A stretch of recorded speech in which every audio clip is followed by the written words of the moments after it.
नमस्कार दोस्तों, माँ भगवती की कृपा हम सब पर बनी रहे। दुर्गा कवच एक शक्तिशाली स्रोत है जो माँ दुर्गा के भक्तों को सुरक्षा प्रदान करता है। इसमें 47 श्लोक शामिल हैं। 9 श्लोकों में फलश्रुति लिखित है। फलश्रुति का अर्थ होता है कि मंत्रों को सुनने या पढ़ने से क्या फल प्राप्त होता है। अगर आप अपने चारों ओर फैली नकारात्मकता से परेशान हैं और आपको कोई रास्ता दिखाई नहीं पड़ रहा, तो आपको दुर्गा कवच का पाठ करना चाहिए। ऐसा कहा जाता है कि वह व्यक्ति जो ईमानदारी से भक्ति और सही उच्चारण के साथ नियमित रूप से दुर्गा कवच को पढ़ता है, वह सभी बुराइयों से संरक्षित रहता है। दुर्गा कवच में ब्रह्मा जी ने देवी पार्वती माँ की 9 अलग अलग दैवीय रूपों के बारे में बताया है। भगवान ब्रह्मा हर किसी को देवी कवच को पढ़ने और देवी माँ का आशीर्वाद मांगने के लिए अनुरोध करते हैं। जो भी इस कवच का नित्य पाठ करता है, वह माँ दुर्गा से विशेष आशीर्वाद प्राप्त करता है। नकारात्मकता को समाप्त करने के लिए एक शक्तिशाली मंत्रों का संग्रह देवी कवच के रूप में विद्यमान है। यह जातक को किसी भी बुरी आत्माओं से बचाने के लिए एक कवच के रूप में कार्य करता है। आइए जानते हैं दुर्गा कवच का पाठ कैसे करें। दुर्गा कवच का पाठ दुर्गा सप्तशती के आरंभ में करना चाहिए। इस कवच का पाठ करने से पहले स्नान करके स्वच्छ वस्त्र धारण कर लें। इसके बाद माँ का ध्यान करें और घी का दीपक जलाएं।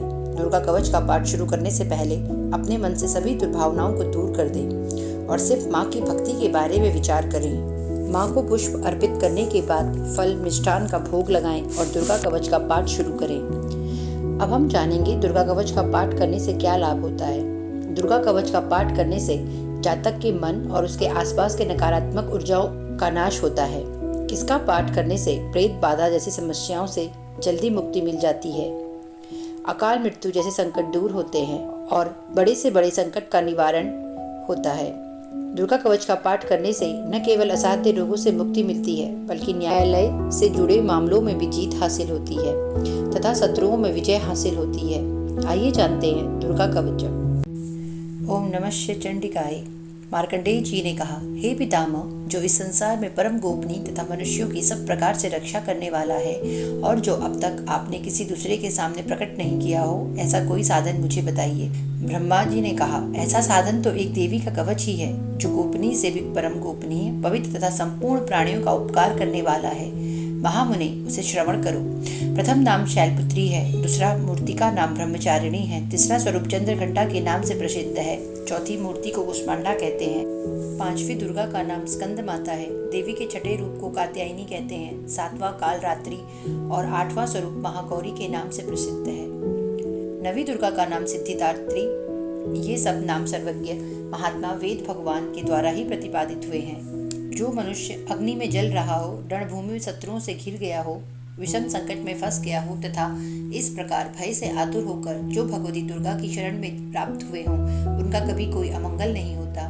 युद्ध समय संकट में पड़ने पर भी उनके ऊपर कोई विपत्ति नहीं दिखाई देती, उनके शोक, दुख और भय की प्राप्ति नहीं होती। जिन्होंने भक्ति पूर्वक देवी का स्मरण किया है, उनका निश्चय ही अभ्युदय होता है। देवेश्वरी जो तुम्हारा चिंतन करते हैं, उनकी तुम निसंदेह रक्षा करती हो। चामुंडा देवी प्रेत पर आरूढ़ होती है, वाराही भैंसे पर सवारी करती है, ऐन्द्री का वाहन ऐरावत हाथी है, वैष्णवी देवी गरुड़ पर ही आसन जमाती है, माहेश्वरी वृषभ पर आरूढ़ होती है, कौमारी का मयूर है, भगवान विष्णु की प्रियतमा लक्ष्मी देवी कमल के आसन पर विराजमान है और हाथों में कमल धारण किए हुए हैं। वृषभ पर आरूढ़ ईश्वरी देवी ने श्वेत रूप धारण कर रखा है, ब्राह्मी देवी हंस पर बैठी हुई हैं और सब प्रकार के आभूषणों से विभूषित हैं। इस प्रकार ये सभी माताएं सब प्रकार की योग शक्तियों से संपन्न हैं। इनके सिवा और भी बहुत सी देवियां हैं जो अनेक प्रकार के आभूषणों की शोभा से युक्त तथा नाना प्रकार के रत्नों से सुशोभित हैं। ये संपूर्ण देवियां क्रोध से भरी हुई हैं और भक्तों की रक्षा के लिए रथ पर बैठी दिखाई देती हैं। ये शंख, चक्र, गदा, शक्ति, हल और मूसल, खेटक और तोमर, परशु तथा पाश, कुंत और त्रिशूल एवं उत्तम सांग धनुष आदि अस्त्र शस्त्र अपने हाथ में धारण करती हैं। दैत्यों के शरीर का नाश करना, भक्तों को अभयदान देना और देवताओं का कल्याण करना, यही उनके शस्त्र धारण का उद्देश्य है। महान रौद्र रूप, अत्यंत घोर पराक्रम, महान बल और महान उत्साह वाली देवी, तुम महान भय का नाश करने वाली हो, तुम्हें नमस्कार है। तुम्हारी ओर देखना भी कठिन है। शत्रुओं का भय बढ़ाने वाली जगदम्बिका, मेरी रक्षा करो। पूर्व दिशा में ऐन्द्री इंद्र शक्ति मेरी रक्षा करे, अग्निकोण में अग्नि शक्ति, दक्षिण दिशा में वाराही तथा नैऋत्य कोण में खड़ग धारिणी मेरी रक्षा करे, पश्चिम दिशा में वारुणी और वायव्य कोण में मृग पर सवारी करने वाली देवी मेरी रक्षा करे, उत्तर दिशा में कौमारी और ईशान कोण में शूल धारिणी देवी रक्षा करे। ब्रह्माणी तुम ऊपर की ओर से मेरी रक्षा करो और वैष्णवी देवी नीचे की ओर से मेरी रक्षा करो। इसी प्रकार शव को अपना वाहन बनाने वाली चामुंडा देवी दसों दिशाओं से मेरी रक्षा करे। जया आगे से और विजया पीछे की ओर से मेरी रक्षा करे। वाम भाग में अजिता और दक्षिण भाग में अपराजिता रक्षा करे। अधोतिनी शिखा की रक्षा करे। उमा मेरे मस्तक पर विराजमान होकर रक्षा करे। ललाट में मालाधारी रक्षा करे और यशस्विनी देवी मेरी भौहों का संरक्षण करे। भौहों के मध्य भाग में त्रिनेत्रा और नथनों की यमघंटा देवी रक्षा करे। ललाट में मालाधारी रक्षा करे और यशस्विनी देवी मेरी भौहों का संरक्षण करे। भौहों के मध्य भाग में त्रिनेत्रा और नथनों की यमघंटा देवी रक्षा करे। नासिका में सुगंधा और ऊपर के होंठ में चर्चिका देवी रक्षा करे। नीचे के होंठ में अमृत कला तथा जिह्वा में सरस्वती रक्षा करे। कौमारी दांतों की और चंडिका कंठ प्रदेश की रक्षा करे। चित्रघंटा गले की घंटी और महामाया तालुके में रहकर रक्षा करे। कामाक्षी ठोड़ी की और सर्वमंगला मेरी वाणी की रक्षा करे। भद्रकाली ग्रीवा में और धनुर्धरी पृष्ठवंश मेरुदंड में रहकर रक्षा करे। कंठ के बाहरी भाग में नीलग्रीवा और कंठ की नली में नली कूपरी रक्षा करे। दोनों कंधों में खड़िगनी और मेरी दोनों भुजाओं को वज्र धारिणी रक्षा करे। दोनों हाथों में दंडिनी और उंगलियों में अंबिका रक्षा करे। सुरेश्वरी नखों की रक्षा करे। कुलेश्वरी कुक्षिप्रेट में रहकर रक्षा करे। महादेवी दोनों स्तनों की और शोक विनाशिनी देवी मन की रक्षा करे। ललिता देवी हृदय में और शूल धारिणी उदर में रहकर रक्षा करे। नाभि में कामिनी और गुहु भाग की गुहेश्वरी रक्षा करे। पूतना और कामिका लिंग की और महेश वाहिनी गुदा की रक्षा करे। भगवती कटि भाग में और विंध्यवासिनी घुटनों की रक्षा करे। संपूर्ण कामनाओं को देने वाली महाबला देवी दोनों पिंडलियों की रक्षा करे। नारसिंही दोनों घुट्टियों की और तेजसी देवी दोनों चरणों के पृष्ठ भाग की रक्षा करे। श्री देवी पैरों की उंगलियों में और तलवासिनी पैरों के तलवों में रहकर रक्षा करे। अपनी दाढ़ों के कारण भयंकर दिखाई देने वाली दष्ट्राकराली देवी नखों की और उद्धर्व केसिनी देवी केशों की रक्षा करे। रोमावलियों के छिंद्रों में कौवेरी और त्वचा की वागीश्वरी देवी रक्षा करे। पार्वती देवी रक्त मंजा वसा मांस हड्डी और मेद की रक्षा करे। आंतों की कालरात्रि और पित्त की मुकुटेश्वरी रक्षा करे। मूलाधार आदि कमल कोशों में पद्मावती देवी और कफ में चूड़ामणि देवी स्थित होकर रक्षा करे।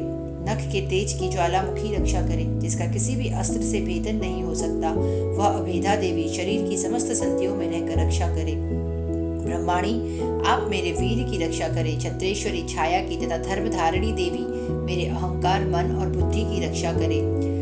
हाथ में व्रज धारण करने वाली वज्रहस्ता देवी मेरे प्राण अपान प्यान उदान और समान वायु की रक्षा करे।